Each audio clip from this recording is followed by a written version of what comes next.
Ya. Jadi uji validity. Kenapa validity reliability? Karena kuesioner atau instrumen yang kita gunakan untuk mengambil data itu perlu diuji. Apakah valid atau reliable?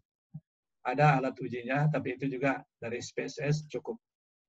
Semua keluar sekaligus pada saat kita masukkan data di SPSS, sehingga tugas kita adalah menafsirkan apa makna. Ya, menjelaskan dulu angka-angkanya, baru kita nafsirkan apa maknanya kaitannya dengan persoalan yang kita teliti.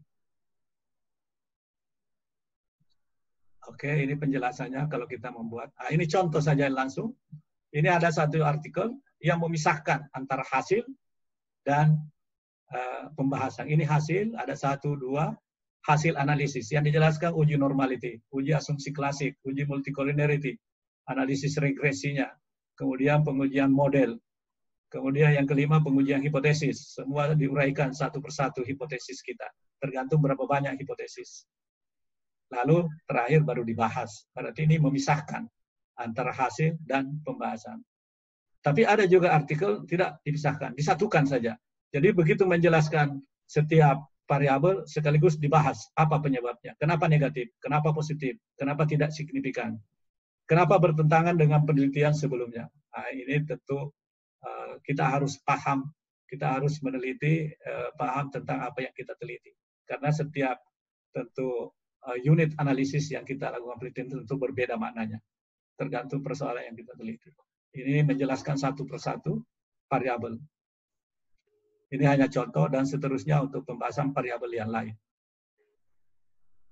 Ada format di dalam penyajian hasil SPSS, ada format seperti ini.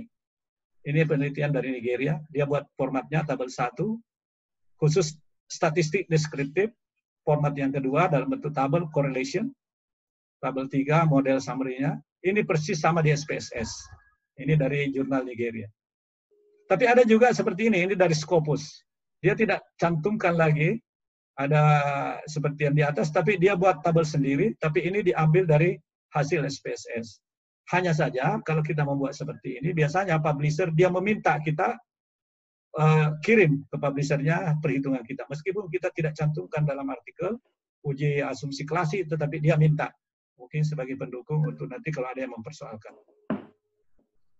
Nah, misalnya ini contoh format statistik deskriptif. Nah, ini sama dengan di Scopus, tapi dibuat sendiri formatnya. Nah, ini korelasi yang tadi. Apa yang dimaksud korelasi adalah hubungan antara dua variabel secara berpasangan. Ya, jadi ini bentuknya simetris. Misalnya ACC berhubungan dengan LN share. Berapa hubungannya? Korelasi ini maksimal 1, mulai dari 0 sampai dengan 1. Di sini ada negatif, positif, ini angka mutlak. Ya, angka mutlak, jadi maknanya sama.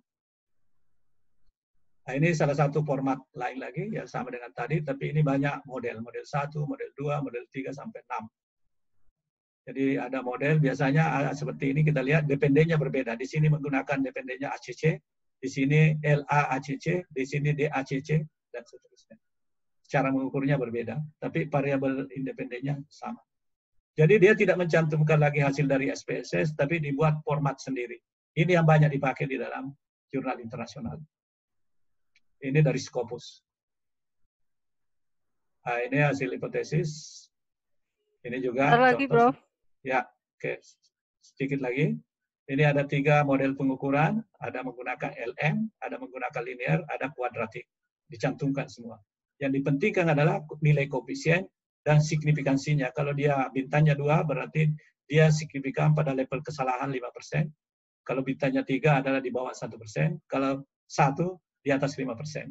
Kalau tidak punya bintang, berarti signifikansinya di atas 10%. Nah, ini hasil dari SPSS seperti ini, lalu diolah datanya. Bukan ini yang kita masukkan dalam artikel, yang dimasukkan ini. Kita harus mengolah sendiri. Oke. Ini hasil SPSS, hanya contoh saja, uji normality. Ini korelasi, ini dari SPSS, kita olah lagi datanya. Conclusion. Nah, terakhir, kesimpulan, ada 3 biasanya yang kita masukkan, kesimpulan, dan tidak perlu panjang-panjang. Kesimpulan tidak boleh keluar dari permasalahan dan hipotesis. Jadi kalau tadi permasalahannya ada 4, variabel ada 4 yang mempengaruhi Y, 4 itu saja yang kita simpulkan sebagai permasalahan, menjawab hipotesis. Harus konsisten, tidak boleh membuat kesimpulan lain di luar yang permasalahan. Kemudian implikasi. Implikasi itu dampak setelah penelitian ini ya tentu kita bisa melihat secara teori ataupun secara praktis kebijakan. Kemudian apa rekomendasi kita kepada penelitian ke depan? Jadi kalau ada yang melakukan penelitian seperti penelitian kita ini, rekomendasi kita ya bisa karena penelitian kita ini belum sempurna, ya masih ada kekurangan, kita merekomendasikan misalnya supaya penelitian yang akan datang menambah sampelnya, memperluas sektornya, bukan hanya sektor manufaktur, tapi dia masuk perbankan, kalau kita di Bursa Efek, atau seluruh sektor diteliti. Atau juga menambah variabel kunci yang lebih relevan, yang belum sempat kita masukkan. Atau kita juga sarankan untuk menggunakan data primer, karena selama penelitian kita hanya menggunakan data sekunder saja. Atau menggunakan model lain. Artinya model kita ini menggunakan bidang yang lain. Misalnya BUMN seperti saya tadi, yang rugi, bisa dipakai juga untuk yang menguntungkan. Jadi penelitian saya ada novelty, penemuan tentang cara mengukur financial distress, kesulitan keuangan.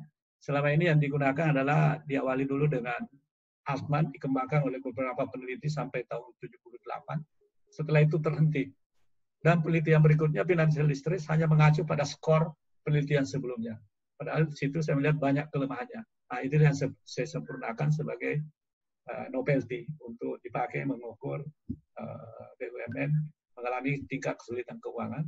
Dan bisa digunakan bukan hanya yang mengalami kesulitan keuangan, tetapi yang sehat pun bisa diukur. Dan saya sudah buktikan, dan sudah diujikan di ujian proposal saya waktu ujian S3, tanggal 18 hari Senin, saya ujian hasil karena penelitiannya sudah selesai, dan jurnalnya pun saya sudah siapkan untuk dipublikasi.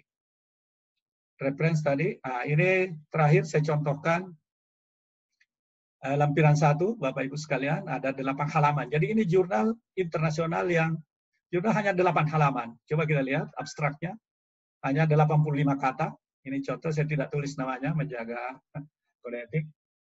Kemudian latar belakang, Bapak Ibu perhatikan, tapi ada saya kritik beberapa yang tidak masuk.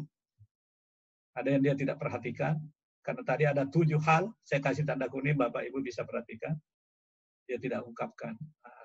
Jadi hanya 2 halaman pendahuluan, lalu dia masuk kepada kajian pustaka, laporan keuangan.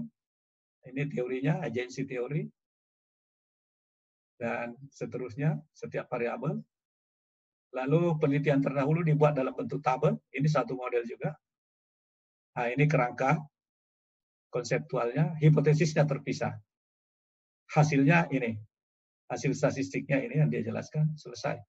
Dia jelaskan, satu persatu variabel yang berpengaruh, dia simpulkan. Kembali dulu ke teori, ada yang saya lupa tadi, menjelaskan Bapak Ibu, apa itu teori. Teori, oke. Teori, metodologi, literatur, dan teori. Nah, di sini dia. Teori,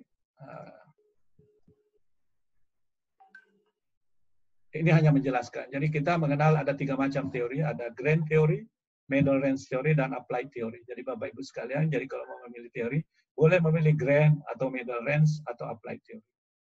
Jadi grand theory ini melahirkan middle range melahirkan applied. Contoh manajemen grand theory, dia melahirkan teori entrepreneurship, dan dia melahirkan lagi teori-teori di bawah ini. Jadi grand theory ini yang tertinggi.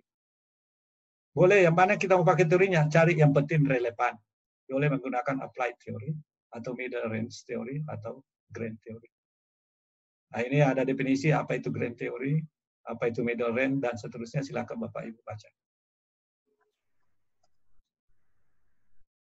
Oke, Bu Nur, mohon maaf waktunya lewat sedikit. Saya kira ini banyak yang saya mau ungkapkan, mau jelaskan kepada Ibu sekalian, tapi waktu yang membatasi kita. Mestinya ini 1 semester, tapi kita hanya bertemu 1 jam. Mudah-mudahan untuk memperkuat tadi yang saya bilang,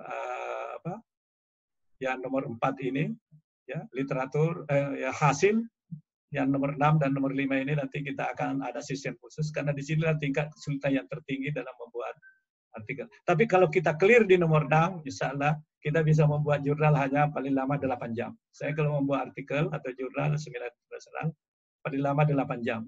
Ya, duduk pagi, sore jam 4 sudah dikirim.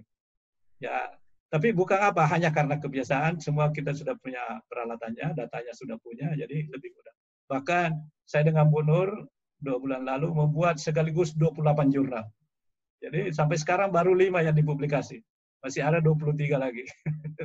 Itu hanya membuat dalam waktu sebulan. Karena kunci-kuncinya sudah kita ketahui. Begitu juga nanti Bapak Ibu sekalian, mudah-mudahan kalau kita sudah menguasai terutama 6 ini, gampang. Yang lain-lain ini relatif mudah. Yang penting di sini di 6-nya. Oke, sekira itu dulu. Terima kasih. Lebih kurangnya mohon dimaafkan. Assalamualaikum warahmatullahi wabarakatuh. Mungkin ada pertanyaan. Waalaikumsalam warahmatullahi wabarakatuh. Saya